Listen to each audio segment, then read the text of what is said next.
ನಮಸ್ಕಾರ. Shri Maruti wellness centre ಪರಂಪರಾಗತ ಆಯುರ್ವೇದಕ್ಕೆ ಸ್ವಾಗತ. ದಾವಾಸ್ಪೇಟೆ ಮತ್ತು ಬ್ಯಾಂಗ್ಳೂರು.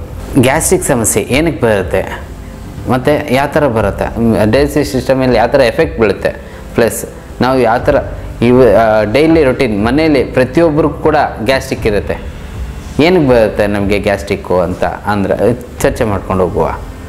ಇದು ಫಸ್ಟು ನಾವು ಕ್ರಿಯೇಟ್ ಮಾಡ್ಕೊತಿರೋದು ಗ್ಯಾಸ್ಟ್ರಿಕ್ ಅಂತೇಳಿ.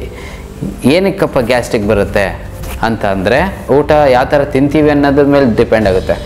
Way of life style change ಮಾಡ್ತಾ ಇದ್ದೀವಿ. ಆಹಾರ ಪದ್ಧತಿಗಳನ್ನ ಚೇಂಜ್ ಮಾಡ್ಕೊಂಡೋದಷ್ಟು ನಿಮಗೆ ಬೆನಿಫಿಟ್ ಜಾಸ್ತಿ. ಇದರಲ್ಲಿ ಒಂದು ಟಿಪ್ಸ್ ಕೊಡ್ತೀನಿ. ದೊಡ್ಡ ಪತ್ರೆ ಎಲೆ, ಆ ಎಲೆನ ನೀಟಾಗಿ ವಾಶ್ ಮಾಡಿ, ಟಾಪು ಬಾಟಮು ಈ ಸೈಡ್ ಕೂಡ ಎಲೆಗಳಿರುತ್ತೆ. ಆ ಎಲೆನ ನೀಟಾಗಿ ವಾಶ್ ಮಾಡಿಬಿಟ್ಟು ಜೇನುತುಪ್ಪದಲ್ಲಿ ತಗೊಂಡು ಸೇವನೆ ಮಾಡ್ಬೋದು. ಎರಡನೇದು ಚೆನ್ನಾಗಿ ತೊಳೆದ್ಬಿಟ್ಟು ಡೈರೆಕ್ಟ್ ತಗೊಳ್ಳೋದು. ಮೂರನೇದು ಬಜ್ಜಿ ಬೋಂಡದಲ್ಲಿ ಮಾಡ್ಕೊಂಡು ತಿನ್ನೋಂಥದ್ದು.